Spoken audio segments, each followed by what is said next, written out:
भावना उस बेड पर लेटे एकटकी लगाए छत निहार रही थी। वह सूजी आतंकित आंखें, जिनकी कोरे रह रहकर आंसुओं की एक मोटी धार दोनों कानों तक लुढ़का रही थी।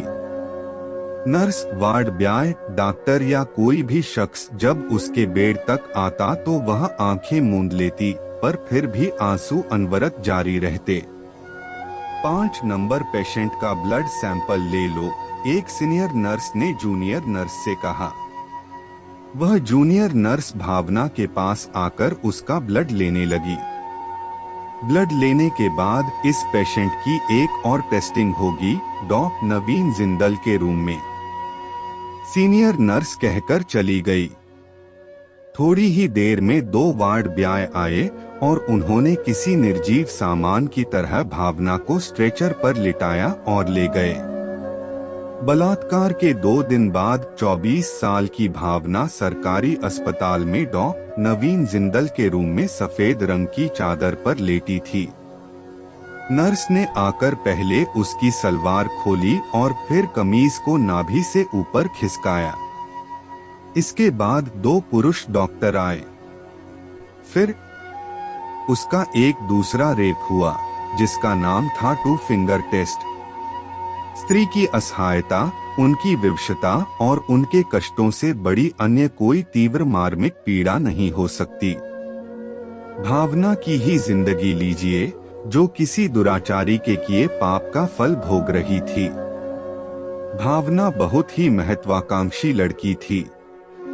पढ़ाई लिखाई में अव्वल, व्यवहारिक रूप से भी सुलझी थी।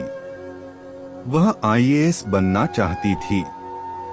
उसकी लपलपाती आकांक्षाओं का अपना एक नया आकाश था, जिसे खुद उसने तैयार किया था। माता पिता असहनीय ताप से पिछली गरीबी से उबरकर आज मिडिल क्लास की श्रेणी में आए थे। भावना की असली माँ वृंदा उसके जन्म लेते ही स्वर्ग सिधार गई थी। पिता ने दूसरी शादी कर ली थी। दूसरी माँ माया ने आते ही भावना पर जुल्म करना आरंभ कर दिया। सौतेलेपन का देश वह बचपन से ही सह रही थी। भावना जब 6 साल की थी तब माया ने एक बेटे भावेश को जन्म दिया। भावेश के जन्म लेते ही उसके सर से पिता का भी जैसे हाथ हट गया था, क्योंकि वह बेटा था, कुल का दीपक, और भावना तो बेटी थी जो शायद उस कुल पर बोझ बनकर आई थी। हर एक चीज में उसे सौतेलेपन का एहसास कराया जाने लगा। बहती नदी जैसे अपने बहने का मार्ग खुद बना लेती है, वैसे ही भावना ने भी अपने जीने का मार्ग खुद बना लिया। बड़े होकर वह ट्यूशन पढ़ाकर अपनी पढ़ाई करने लगी थी। भावना ने भावों को पीना सीखा था, पर भावेश तो भावों के आवेश में कुछ भी कर गुजरने वालों में से था। बचपन से ही जाने क्यों दोनों भाई बहनों को 2 तरीके से तोला जाता रहा था। भावेश का पलड़ा हमेशा से भारी था और भावना को आकंठ डूबती उतराती सुविधाओं से वंचित कर दिया जाता रहा था। मगर यह सच था कि भावेश के मन के किसी कोने में भावना के प्रति थोड़ी सी सहानुभूति तो थी। वह सौतेली बेटी होने की अपराधिन तो थी। तभी तो घर के हर छोटे बड़े विस्फोट की एक वही उत्तरदायी मानी जाती थी। वह जानती थी कि दुनिया मतलबी है। हजारों, लाखों, करोड़ों की भीड़ में खड़े स्वार्थी, कायर, अवसरवादी लोग किसी की भी चिता पर रोटियां सेंक सकते हैं। इसलिए हर पल वह बचकर चलती थी। भावेश घूमता रहे, न पढ़े तो यह भावना की गलती, भावेश का रिजल्ट बिगड़े तो भावना की गलती, भावेश अपने दोस्तों के साथ आधी रात में पार्टियों से पकवान खाकर घर आए तो भी भावना की गलती। आज ये, कल वो, पता नहीं भावेश कब कौन सा स्थापा खड़ा कर दे और जिसका खामियाजा भावना को झेलना पड़े, कुछ कहा नहीं जा सकता। एक बार भावेश ने एक नया नाटक शुरू कर दिया, जिसकी अभागी हीरोइन भावना ही होगी, यह निश्चित था। उसने माँ से जिद करके अपने एक दोस्त रणदीप को अपने घर में पेइंग गेस्ट के रूप में एक रूम दिला दिया। भावना ने इसका पुरजोर विरोध किया, पर उसकी एक न चली। उसे पता था कि भावेश की संगति अच्छी नहीं है। उसके सारे दोस्त टपोरी किस्म के हैं और एक दोस्त के आ जाने से सारे दोस्तों के आने का रास्ता खुल जाएगा। लीजिए आंटी यह मिठाई। रणदीप ने मुस्कुराते हुए एक डिब्बा उनके हाथ में थमा दिया। बेटा इसकी क्या जरूरत थी? दिवाली है आंटी इसलिए ले आया, और मैं पिछले 3 महीने से यहाँ रह रहा हूँ, कहाँ कभी कुछ लाया हूँ। हाँ बेटा, अच्छा नहीं लगता, तुम तो अभी विद्यार्थी हो। तो क्या हुआ आंटी? रख लीजिए न, मुझे अच्छा लगेगा। ठीक है बेटा। रणदीप ने 3 महीनों से अपने ऊपर अच्छाई का आवरण चढ़ा रखा था। भावना के माता पिता उसके गुणगान कहते थकते न थे। उनकी नजर में वह एक बहुत अच्छा इंसान बन गया था, मगर उसकी लच्छेदार महाजाली बातों के तिलिस्मी आभामंडल में भावना कभी नहीं फंसी थी। भावना, ये मिठाई सबको बांट दो, माँ ने कहा था। भावना ने सबको मिठाई देते हुए यह महसूस किया जैसे रमदीप उसे लगातार घूर रहा था। शायद यहीं से भावना के महाविनाश का खाका खींच गया। उस दिन के बाद से रणदीप की काली नजर हर समय दबे पाव भावना का पीछा कर रही थी। भावना डरीडरी सी रहने लगी। कभी कभी उसे अपने भविष्य के सपने चीखते हुए से सुनाई देते, और जिनकी अनुगूंज उसे 24 घंटे परेशान करती थी। उस दिन क्रिसमस था, जिसे कॉलेज में सब स्टूडेंट अपने अपने तरीके से मना रहे थे। भावना तो इन सब से हमेशा परे ही रहती थी। उसे सिर्फ अपनी पढ़ाई से मतलब होता था। कॉलेज से छूटने के बाद वह सीधे अपने घर जाती थी। उस दिन भी वह घर के लिए निकली। आज उसे थोड़ा लेट हो गया था, क्योंकि वह कॉलेज में ही कुछ इम्पोर्टेंट नोट्स बनाने लगी थी। वह अक्सर घर तक पैदल ही चली जाती थी, क्योंकि घर वहां से ज्यादा दूरी पर नहीं था। यह अजब संयोग था कि वह नोट्स के चक्कर में दोनों बार अपना मोबाइल भूल गई। पहली बार घर से कॉलेज जाते समय पुराने नोट्स संभालते हुए उसे मोबाइल का होश ही न रहा।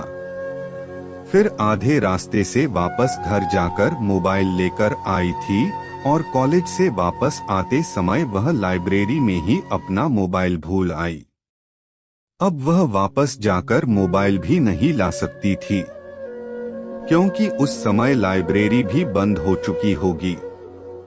जाड़े के दिनों में शाम 5 बजे ही अंधेरा होने लगता है और ठंड भी बढ़ जाती है, इसलिए सड़कों पर इक्का दुक्का लोग ही दिख रहे थे। भावना तेज कदमों से घर की तरफ बढ़ती जा रही थी कि एकाएक उसे पीछे किसी के होने का आभास हुआ। उसने एक झटके से मुड़कर देखा, मगर वहां कोई नहीं दिखा। उसे उसकी मूल संवेदना में रणदीप की भयावह स्मृति होने पर का सिर से पांव तक भयाक्रांत हो गई, और उसने अपनी गति और बढ़ा दी। उसका मन आतंक और हिंसा की आग में निरंतर झुलस रहा था। सड़क खत्म होने के बाद अभी उसे 2 सुनसान गलियां भी पार करनी थी। वह निरंतर चलती जा रही थी। अचानक रणदीप जैसे भावना के सामने कूदा और उसने उसकी कैलाई कसकर पकड़ ली। भावना अचानक चीख पड़ी। उसने कातरता भरी नजर से रणदीप को देखा और फिर थोड़ा संभलकर तेज आवाज में बोली, ये क्या बदतमीजी है? छोड़ मेरा हाथ, कहते हुए भावना की आवाज कांप रही थी, पर स्वयं को संयत दिखाना बहुत आवश्यक था उसके लिए। जाने मन यह बदतमीजी नहीं, मौका है, सुनहरा मौका। आज मुश्किल से तो मिला यह मौका। रणदीप शराब के नशे में था। भावना की देह थरथर कांप रही थी, उसकी मासूम निगाहों में पूरी जिंदगी जीने की तमन्ना डबडबा रही थी। उसकी इज्जत दिए की लौ सी कांप रही थी। इज्जत जाने से पहले मृत्यु ही आना बेहतर है। उसे आगत मृत्यु की संभावना सामने दिख ही रही थी। छोड़ मुझे कमीने कुत्ते, वरना मैं चिल्ला चिल्ला कर सबको इकट्ठा कर लूंगी। भावना जोर से दहाड़ी। रणदीप के हाथ वह चिड़िया लगी थी जिसकी तौक में वह पिछले 3 महीने से था। उसने अपनी चौड़ी हथेली से ढक्कन की तरह भावना का मुंह बंद कर दिया और फिर उसे उठाकर ले गया। 3 घंटे बाद लगभग रात के 10 बजे भावना फटे कपड़ों में सड़क के किनारे बेहोश पड़ी थी। उसका रेप हुआ था। भावना को जब होश आया तो वह उस अस्पताल में थी। जाने कौन सा भला आदमी उसे अस्पताल पहुंचा गया था। चारों तरफ से डॉक्टर, पुलिस और मीडिया वाले भावना को घेरे हुए थे। किसने किया यह जघन्य कृत्य? यही सबका यक्ष प्रश्न था। भावना शर्म से गढ़ी जा रही थी। उस दुराचारी ने उसका जीवन बर्बाद कर दिया था। वह मर क्यों नहीं गई, इस अपमान से पहले वह यही सोच रही थी। इतनी रात आप अकेली कहाँ जा रही थी? आप कहाँ रहती हैं? ऐसे 1000 सवाल भावना को डंसे जा रहे थे। भावना ने चीख चीख कर रणदीप का नाम बताया और फिर अपने घर का पता भी बताया। केस की कार्यवाही के दौरान जब भावना के माता पिता से पूछताछ की गई तो उसके पिता के बोलने से पहले ही उसकी सौतेली मां ने अपना बयान दे दिया कि भावना झूठ बोल रही है। रणदीप ने उसका रेप नहीं किया है, वह तो निहायत ही शरीफ लड़का है। अब प्रश्न यह उठता था कि आखिर भावना ने रणदीप का नाम फिर क्यों लिया। उस पर भी माया ने अपनी गंदी सोच का नमक लगाया। 1000 लड़कों के साथ वह घूमती थी, उनमें से किसी के साथ मुंह काला कर ली होगी। जबरन ही रणदीप जैसे शरीफ लड़के का नाम उछाल रही है। मर गई वो हमारे लिए और हम उसके लिए। भावना अपने साथ हुए रेप की त्रासदी तो झेल ही रही थी, पर उसे इस बात का भी बेहद दुख था कि उसे चरित्रहीन बताया जा रहा था। ऐसे समय में एक लड़की के लिए उसके परिवार का संबल अति आवश्यक होता है, पर भावना को चरित्रहीन बताकर आज उसके साथ कोई नहीं खड़ा था। उधर रणदीप आजाद घूम रहा था। भावेश के घर जाने पर उसके पिता ने भावना की आप बीती उसे सुनाई तो वह सन्न रह गया। वह एक झटके में घर से बाहर निकल गया। पिता आश्चर्यचकित भाव से उसे जाते देखते रहे। वे समझ नहीं पा रहे थे कि क्या यह वही सौतेला भाई है जिसकी वजह से भावना सदा से ही छली जाती रही थी। उस कुत्ते कमीने का मैं खून पी जाऊंगा जिसने मेरी बहन का यह हाल किया है। भाई, क्या आज भी तुम्हारी इस बहन की गलती है? नहीं मेरी बहन, तू हमेशा से ही समझदार और सही थी। गलती बमेरी थी जो उस पापी को अपने घर में शरण दी और उसने तुम पर छी। अब मैं अपनी गलती जरूर सुधारूंगा कहकर भावेश तिलमिलाते हुए चला गया। 2 घंटे में ही भावेश उस रणदीप जैसे बलात्कारी को मारता पिता भावना के सामने ले आया और उसे पुलिस को सौंप दिया। एक सौतेले भाई ने अपना फर्ज निभाया था।